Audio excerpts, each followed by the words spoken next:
Hello, Michelle. Good morning. Okay, I had a bit of Feuertips playing in the background. Right?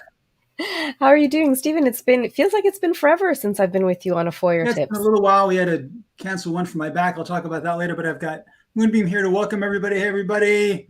So we're Hey, back, and I'm going to Moonbeam. put her on the pillow now. Hey, life's hard when you Will got she offer any resistance or she'll on the pillow. So still on. not it's not enough to be on your knees. She has to be on a pillow on your Oh, knees. no, she'll Gotcha. stay on the pillow. I just can't maneuver very effectively. Now she has to stay at the keyboard. Anyway, thanks for joining us, everybody. So we're going to talk about dynamic SQL and PL SQL and Oracle database today. But first of all, well, share my screen, please. Yes, I will do that. Oh, Let's talk about war. So mm, obviously, and you can stop sharing my screen, thanks. right. Declare variables, not war.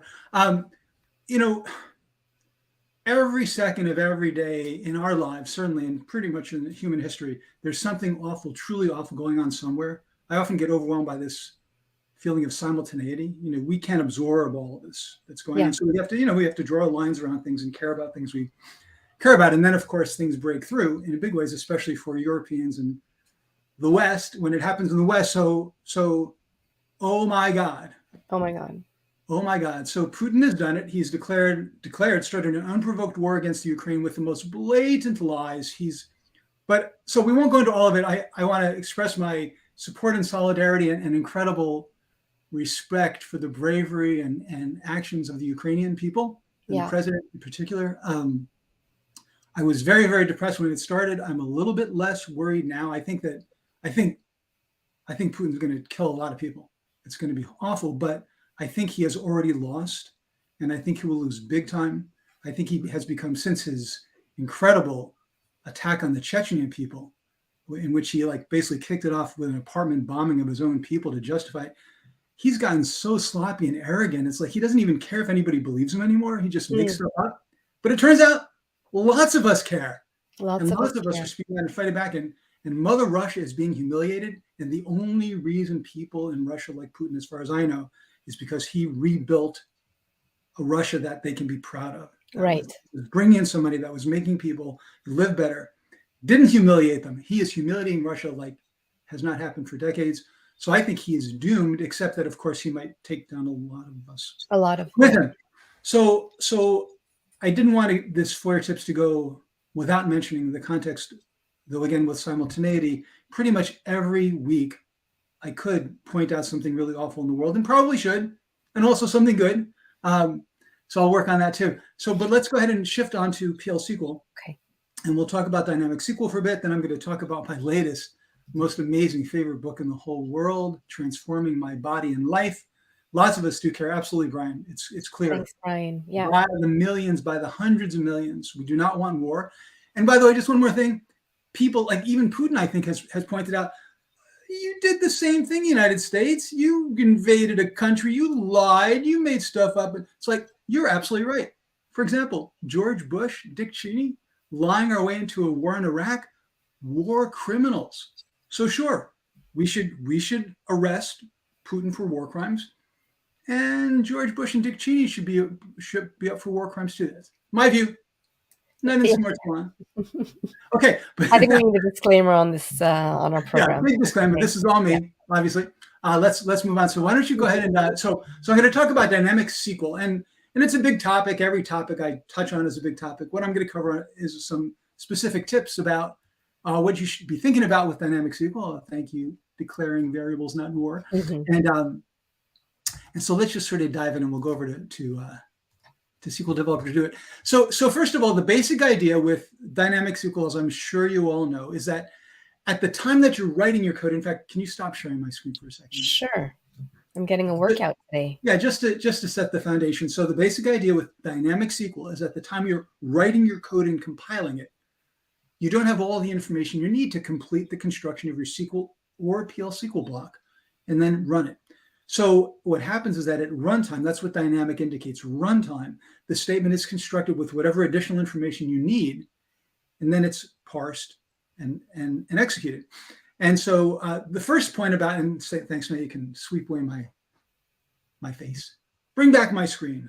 Okay. So, But your so the face is still on. yeah, I don't I know if know it's you fine. It's realize just you're not okay. big. All right. Um, All right. well, by the way, what I'll cover this later. Okay. So, so the first point about dynamic SQL is only use it when you need it. It makes things more complex. It's harder to maintain. It's easier for bugs to creep in. It's easier for SQL injection to creep in. So you only use it when you absolutely need to do it. And there are two basic reasons for needing to do it. One is, again, at compile time, you literally don't have the information you need. The other need, I think, is from an internal developer standpoint. Sometimes you can replace lots of redundant code, repetitive code, patterns of code with dynamic SQL or PL SQL. Since it's internal to your code base, you don't have to worry about SQL injection and so on. But okay, you might be worrying about overhead. Like, Stephen, isn't it expensive to run dynamic SQL statements? So I want to first talk about that. In fact, instead of running the script again, I'll just show it to you, show you the results down here. So the question is, if I switch from static SQL to dynamic SQL, how much of a price do I pay? Now, so what I've done was put together some really simple code in which I simply, with static code, increment my value n, my variable n, and then display it, and then show the elapsed time. So I'm going to use my little timer utility, use DBMS utility, get CPU time to calculate the number of hundredths of seconds that have elapsed of CPU time. So I capture the start time. I do this a million times, show the elapsed, and I do the same thing using execute immediate, which is native dynamic SQL. Easiest way to do it, in this case, native dynamic PL SQL. And then I basically do the same exact thing. I just move that static string into a dynamic string. Okay, and then I basically ran each one of these and did my tests for timing. So let's see what we got. Here's the basic thing to look at. After running the iteration statically a million times, it took 0.04 seconds. When I use dynamic SQL execute immediate, oh my God, it's almost 200 times faster. So obviously, you should never use dynamic SQL or PL. No. Slower. So Slower. it's slower. Okay. Oh, did I say faster? Yeah, 200 times slower. But so I didn't show you this to dissuade you. I showed you this to convince you. Now, why is this convincing that you should not worry about performance? Well, this is a million iterations. So over a million executions of execute immediate, basically forget about what it was executing. Through those million iterations of simply running execute immediate, it added about 7.5 seconds. So the point being that per call to execute immediate, the overhead of your dynamic SQL call is very small. Now, if you're running a million dynamic statements and you want it to run in under a second, okay, we got a problem. But my point is, for most situations, the cost, the amount of time it takes to execute the SQL statement or PL SQL block will overwhelm the little bit of extra time needed to do it dynamically. Now, that's not a reason to say, oh, I'm not going to write any more static SQL, then I'll write all dynamic SQL. I can write one super duper SQL package that will construct any statement. Any of you ever do that? I've tried it. It's not worth it. So you should not be worried about overhead. So with that, let's move on. So my other, first of all, big tip around dynamic SQL is there are two ways to do it. Two fundamental ways. There are a lot of little edgy ways to do it. But in general, there are two methods for dynamic SQL. One is using DBMS SQL, a built-in package, and one is using execute immediate. DBMS SQL has been around for forever. Execute immediate's been around for slightly less than forever. It's sort of like different levels of infinity. Execute immediate was added, I think, in Oracle 8, and it's native dynamic SQL. So here you're using a PL SQL API to do your dynamic SQL. Here's a native statement. In general, you should always choose execute immediate native dynamic SQL. There are a couple of edgy cases for DBMS SQL, but you're mostly not going to run into it. So unless you have dynamic SQL method 4, which means that at the time that you're writing your code, you don't know how many variables you're binding in the using clause, or you don't know how many columns you're selecting in a select statement. Really dynamic. You're always going to use execute immediate. And you can see here, besides the fact that it is actually a lot slower than execute immediate, there's just a lot of work to do. I won't even go through all the statements, the steps here. The bottom line is that you are taking responsibility for each individual step of the dynamic operation, where here you're saying, hey, can you execute this for me? So, hey, Stephen, you're really good at producing a blog to accompany each of these episodes, and I know that you've got one for this. Do you talk about that? The when to use native, when to use DBMS SQL? Is that? I do. Yes. Okay. All right. And I've got links to other articles that covered in a lot more detail. In general, my blog posts for Feuertips are like Feuertips, short, concise, pointing to lots of resources. But yes, Okay. definitely talk about that. So I'll make sure to link to that in the video description. Great. And of course, but the bottom line, remember, is always use execute immediate. If for some reason you can't, then take a look at DBMS SQL. Okay. Okay. Any comments or questions come up yet?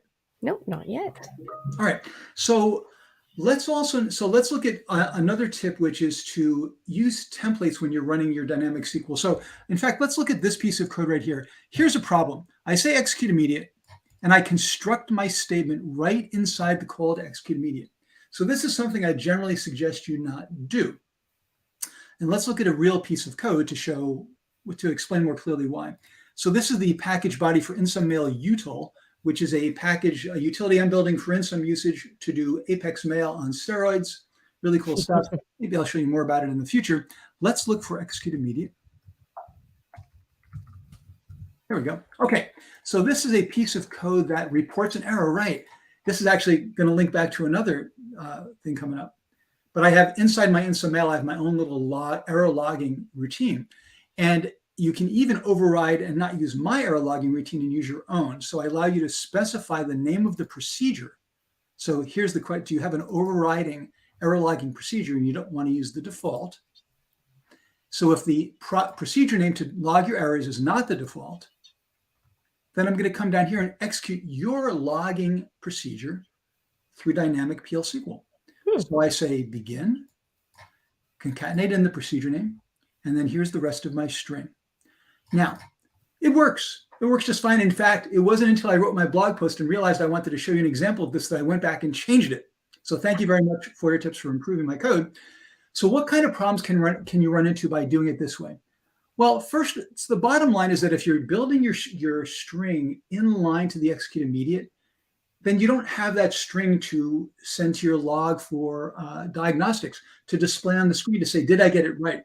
Right. The hardest part of execute immediate is not writing execute immediate and coming up with the using clause. It's doing this right. Mm-hmm. I leave out a comma. Where's the from statement? Were there not spaces between each concatenated section? It's hard to know in advance just looking at your code, especially for big, complicated ones. So the basic idea is that if you do this, you're throwing it away. Like, oh no, what did I run? I can't even see it. So the idea is that you create a template, a constant. You assign the template to that constant, and then you do substitutions on that, either within the execute immediate or even before. Let's take a look. So I rewrote it actually this morning. Mm-hmm. I like that there's a theme, because was it last week or the last Feuertips you were sort of doing your own code review and refactoring your own stuff. That's right. Within InSumMail as well. Yeah. So now what I've done is created this block, this constant. So here's the single block of code. Now, one of the other things I like about doing it this way is you can write code so that you can actually see the structure of the code you're executing, which is a bit hard if you've got like 6 concatenations in it.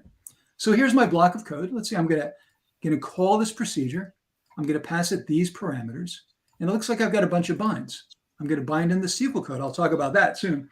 The application name and whether or not I want to re-raise the error. Okay, so now I've got my block of code. And then when I do my execute immediate, what I'm going to do is replace any of my placeholders with the procedure name. So I'm replacing this with the actual procedure name. And then I have the using clause to bind in all my different elements, all my different values to my placeholders. Now you might say, why aren't I doing it with procedure name as well? I'll come back to that, but you can't do it with procedure name. So the bottom line now is that all the information about my block is here. So first of all, the chance of this being wrong is less because, for example, I'll remember that there has to be a space between, right? If I was doing concatenation, it wouldn't be hard to do stuff like this, right? How do you even see that you're missing a space?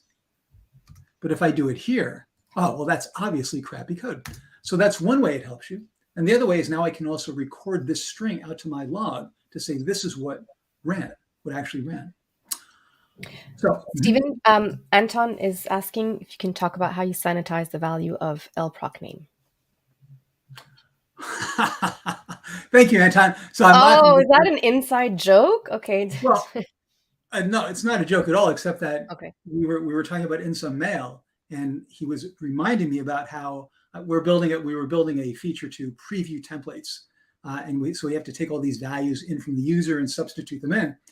And in that case, he raised a concern about escaping HTML, which I hadn't even thought about. If I type in a value that has HTML in it, it could screw it up unless I escape it.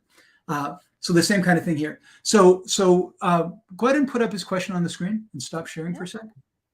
And we got some other questions too, so let's take all of them. So talk about how to sanitize the value of lproc name. So what Anton is talking about is at runtime, I'm constructing this block of code, but I'm assuming in this case that proc name is a valid procedure name. So if you put in something with spaces or exclamation marks or whatever, it won't execute. And the answer in this case is that I don't try to sanitize it at all. I'm just passing it in. It's not being passed in, well, it is being passed in by a user directly in the screen, actually. But it's a developer who's the user. So there's not going to be any SQL injection, but I'll have to take a look at that. Now, there is a package called DBMS assert, which I'm not getting into in this talk, though I might do it in a future one, actually. A good one. Can you note that down, Michelle? Do a little section on DBMS assert. I will. Thanks. Later. Now she's my admin, too. She's like, is that what I'm supposed to do, Stephen? How about you write it down after the show? You can rewatch. I'll write it down right now. DBMS assert. Right on top of one of my tax documents. There you go. All right. So DBMS assert can be used to assert that object names are valid. I know they work for tables and views. I'm actually I don't even remember correctly if DBMS assert works with procedure names like package.procedure. I'll have to look into that. So the point I want to take away from Anton's question is you should always make sure when you're doing concatenation, we're going to come back to this too, binding versus concatenation. Whenever you concatenate, you raise the possibility of SQL injection, and you want to make sure that that's not going to be true, or in this case, even invalid code, run it at runtime. And Rachel is asking, what is re-raise? And it's true that it's a bind variable there, Rachel, but what I'm doing there is asking whether or not I should pass into this logging procedure, whether or not it should re-raise the exception. Okay, please share my screen. How are we doing on time? I'm eating through it like crazy. Yes. Okay, so in general, unless you've got a really simple SQL statement, and very few of them stay simple when they're dynamic, create a template as a constant. Do substitutions where necessary, do binding whenever possible, and then you'll be in much better shape. Now, let me go back while we're on this. You can see that I'm passing in the SQL code here as part of the message. Now, the reason I'm doing that is I ran into something really interesting when I was building this code. So can I show you InSumMail real quick? I can. So this is the interface for InSumMail. It looks like Anton's been testing. That's good. Yes, Anton's been helping me out with the preview functionality because I'm pretty good at PL SQL, not so great at most everything else. So if I go into a template, oh no, I don't want to go into the template. Sorry.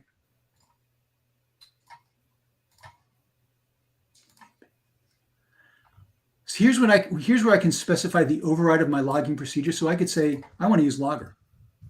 That was the original idea, right? You're already using logger. Mm-hmm. You don't want to have two different error logs, even if it's conveniently available within InSumMail. I want to redirect everything to my logger log. What I discovered was something very interesting. So I wrote this code to do dynamic substitution. I mean, to dynamically divert and call your procedure dynamically. I found something really interesting. The SQL code value was reset to 0. So let me show you that one before we go further. I think this is not an issue you're going to run into very often, but it's good to know about. So what I wanted to do was call your procedure and then pass in things like the message and so on and so on. But I thought that I could call SQL code from within that procedure to say, hey, it's error 100, it's error 1403, whatever it is. And so now where did I go? Logger. Right, back to here. Okay, so let's take a look at this code. So here's a show SQL code. Just show me the value of SQL code. And I'm calling it first. And this is, by the way, a good general practice. If you're doing anything with SQL code in your procedure, call it immediately, assign it to a constant, because something else that you call later might reset it. In fact, that's happening here.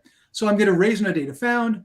I'm going to display SQL code right in my block of code, then call SQL code, show SQL code, and have it show me. So 0, 0. Now I'm going to do the same thing dynamically. So raise no data found. show SQL code, it's 100. And then similar to calling your logger procedure, I'm calling show SQL code, but dynamically, and lo and behold, SQL code is reset to 0.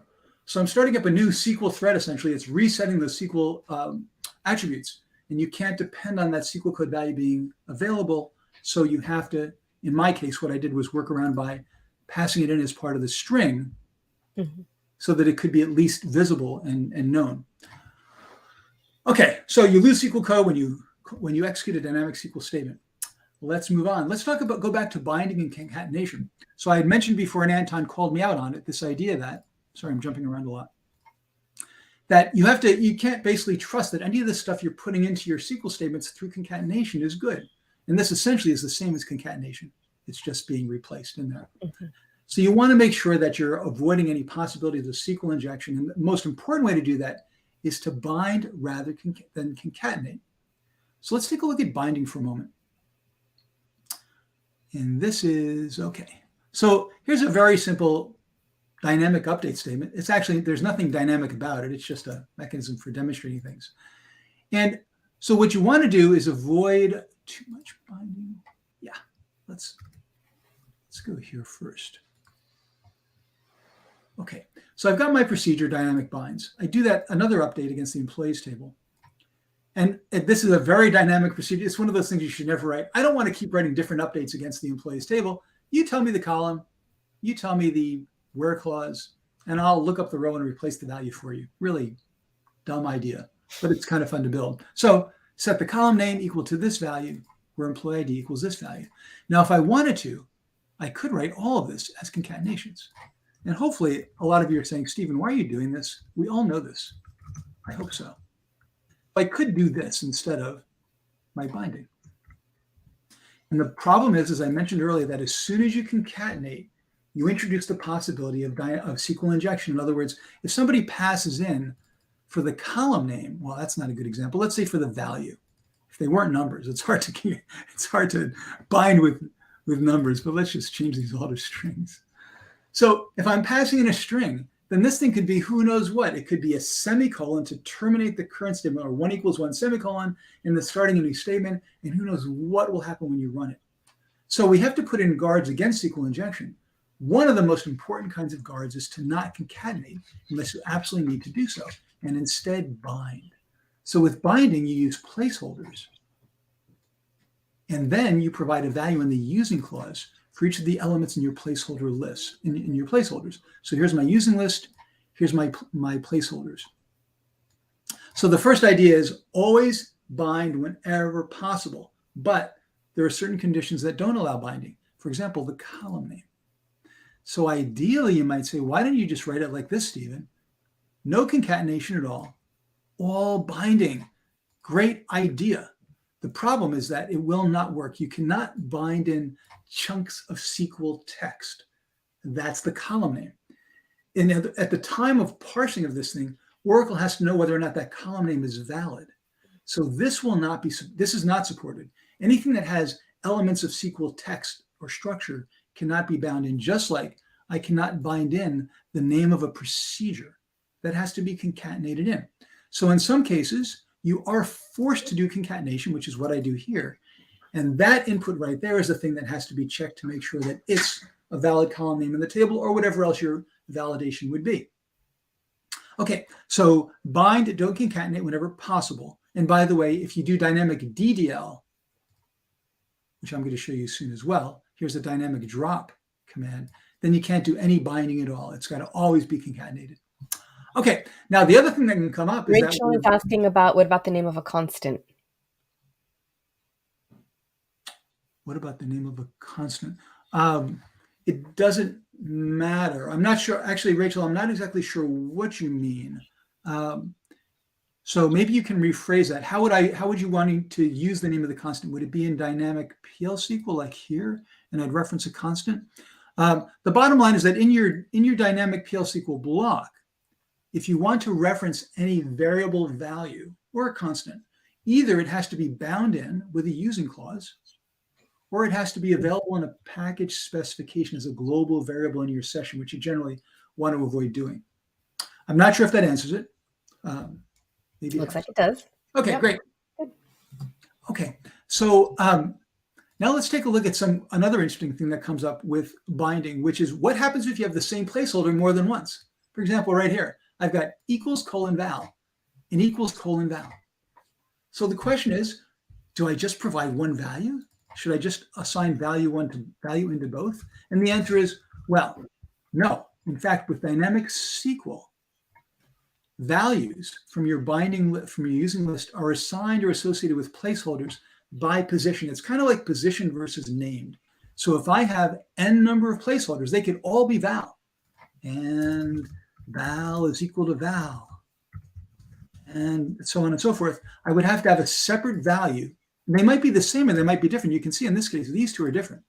So the names in dynamic SQL really don't matter. They could be 1, 2, 3, 4.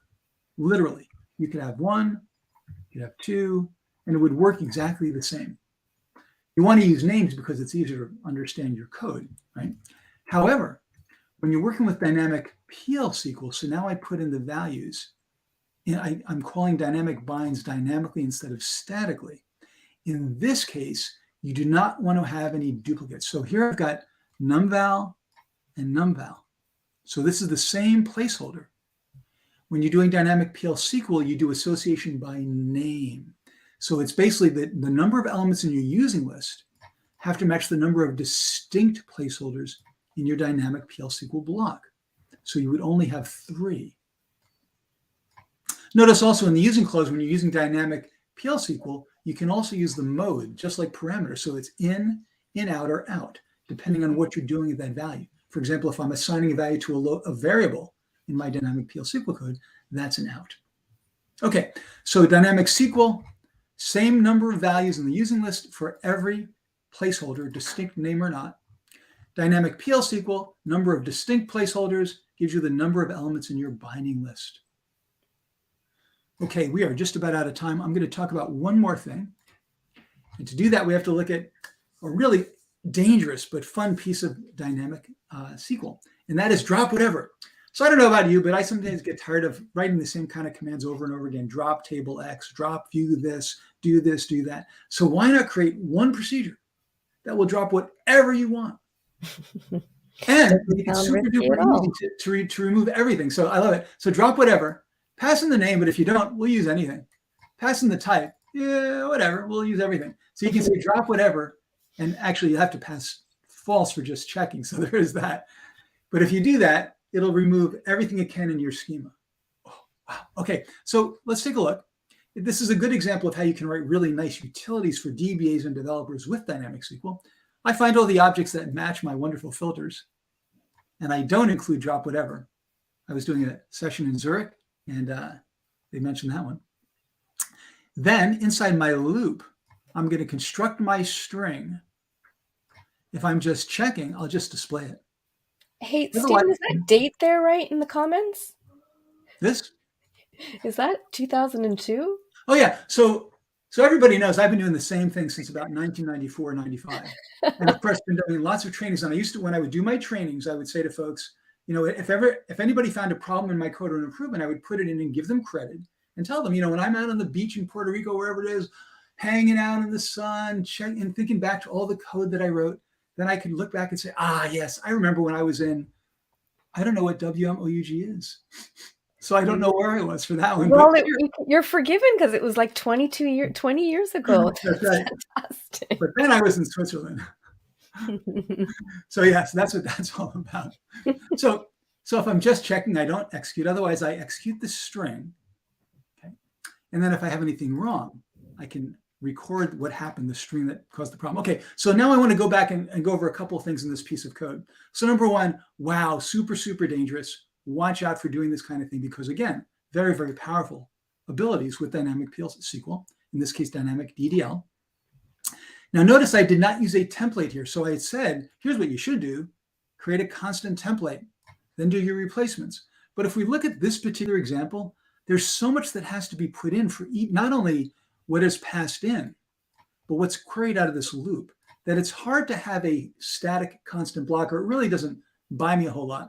Instead, another important thing to do is if you don't have a constant like that, is you always execute immediate a variable. So I'll construct the variable here because it's changing with each iteration of the loop. And then if something goes wrong, I've got that same string available here to log or display. Okay. Again, the main thing is don't put this inside your execute immediate. This is where you're going to go wrong big time. Okay. So just another variation on that theme of don't construct your statement inside execute immediate. The other thing is this.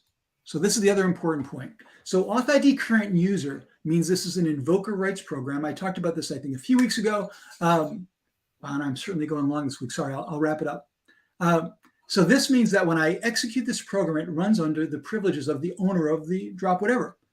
Now, if I create a drop whatever and I run drop whatever, it's all the same. But let's suppose I'm creating this procedure for a lot of people to use. It's a great utility. So what I want to do is create it in my central schema and grant execute to other schemas. Now, when I do that, if it's authID definer, which is the same as this, but let's actually show the value. If it's authID definer, and when I run your code, I will be able to drop all the stuff in your schema. Cool. Notice user objects. This will be the user for the definer. Mm-hmm. So the point here being that if you don't want some really nasty surprises when you're using dynamic SQL, whenever you're creating a stored program that has dynamic SQL in it, and you're going to grant the ability to run that to other schemas, you almost always should define it as AuthIdCurrentUser. In that way, when I grant execute to you and you say, I want to drop everything in my schema, well, it's going to be my schema because at runtime, the runtime engine for PL SQL will say, it's current user. I need to reevaluate what user objects means for this current user and then run the query against essentially their version of user objects. And then I'll only be able to drop objects in my schema. So current user invoker right should always be used on stored program units that have dynamic SQL in them. All right. Well, stop sharing. Hey, just quickly, Niels earlier on had a comment about saying that you can pass in the column name as a bind, but then you must dynamically create the SQL statement. Thanks, Niels. And so let's go back to another point that I made around DBMS SQL. I was saying pretty much never use DBMS SQL except for a few narrow cases, one of them being dynamic SQL method 4. And I'm sure some of you have actually looked at this and said, no, I mean, you can do dynamic SQL method 4 with execute immediate, but it's so much more complicated. You're basically building like double layers of dynamic execution and construction, which is kind of similar to this. So Niels, great point. And I like the little smiley face there. I think you were knowing very well what you were saying, which is you can do it, but do you want to do it? So what you want to do is pick the technique that's most intuitive, right? And DBMS SQL generally is very verbose and a big hassle to use. But that verboseness and the details of what you have to do is exactly what you need for most dynamic SQL method 4 usages. So that was the argument for that. And Rachel, let's see, Rachel had a comment there too. I recently wrote something that passed in the object name and called execute immediate to get the value, but I thought there was another way. I guess I'm doing it right. That was in response to Niels's comment about passing in. Okay. All right. So how should we? So Rachel, is there still an open question? You say, so how should we do it? Let me know if that's still an open question and what do it means.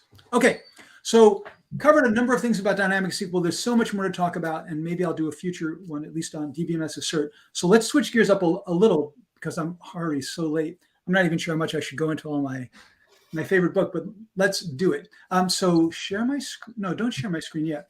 So about 2 weeks ago, I blew out my lower back. Wow. Did you ever have muscle spasms in your lower back? Oh, like yeah, one of those days you wake up in the morning and you say, I can't get up. It's happened to me a few times. Anyway, it happened to me again. I wasn't doing anything especially strenuous. I was just chainsawing a small branch after chainsawing the tree. Anyway, my back totally gave out. It's happened before. I'm a lot better now. I'm doing physical therapy, but I decided I needed to take a look at why this was happening to me, besides the fact that I'm too active and getting old and not careful enough, because I just spent 2 months rehabilitating my back to get back out. Anyway, the bottom line here, without going into too much detail, is I'm exploring something called the Alexander technique. Probably a number of you have heard about it. So go ahead and share my screen. Let's pull up this. Let's go here. So the Alexander technique comes from the 19th century, a guy named F.M. Alexander. And I won't go into the whole backstory. Maybe if I really prove it to myself that it works, I'll probably talk more about it, because so far it is amazing. But it's mostly used by artists and dancers and all athletes, all sorts of people, to kind of fix posture, get rid of chronic pain, get over long-healed injuries that don't seem to let go, lots of different things. But what I find really fascinating, and why I'm so looking forward to getting good at it, I've barely started, is that it's basically a set of techniques to train your conscious mind to communicate with your unconscious, to change behaviors that are actually not productive for you. And in a way, let go of your body and let your unconscious do more of the work that it can do naturally, without interference from us conscious parts of our minds. I don't think I'll go into a lot more than that now. Again, as I explore and learn more about it, I'm going to share with you. But if you do have back pain, especially long-standing chronic problems that you've just given up with, you just say, well, I guess I have to live with this forever, you should check out the Alexander technique. And you can find a teacher to help you, but it's all about self-observation, basically being very quiet and still and learning what's going on inside your own body and changing your behaviors. It's really quite extraordinary. Enjoying it a lot. Okay, so that's my favorite book of the week. Stephen, what do you think? In the interest of time, I know you're going to go into the 3 organizations, but Mark popped into the studio earlier and put some stuff in the private chat about some organizations that are helping the Ukraine at the moment. How about we decide we can? Yeah, actually, I wasn't prepared around showing 3 different groups for healing the planet. I think this week that's a perfect idea. Okay. And I think it'd be great for us to give some money. And in fact, maybe Insum can decide to give more than the usual $25 even. Okay. And go ahead. Yeah, these are just, I didn't have a chance because that was a great idea, Mark. I just popped them up. We'll put, add the links into the description. I'm not going to pull them up on the screen now, but if anybody, do you want to go ahead and ask somebody in the audience to pick one of these organizations? And listen, I would say we'll just pick one, because we just threw them up. I don't even know about the different ones. I doubt very many people do. So we'll pick one. We'll donate to the Ukrainian war/peace/ whatever effort. Yes. No, we won't send weapons, but we'll support humanitarian relief. And thanks for that idea, Mark and Michelle.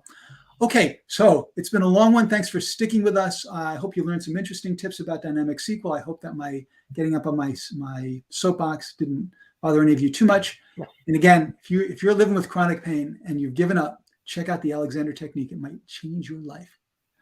Awesome. All right, everybody. Hopefully in 2 weeks, when we get back together, the war will be over. Russia will have removed itself from the Ukraine, and the world will be a much happier and better place. Imagine that. In the meantime, happy coding, and stay safe and healthy. Stay safe. Bye, everyone. Bye.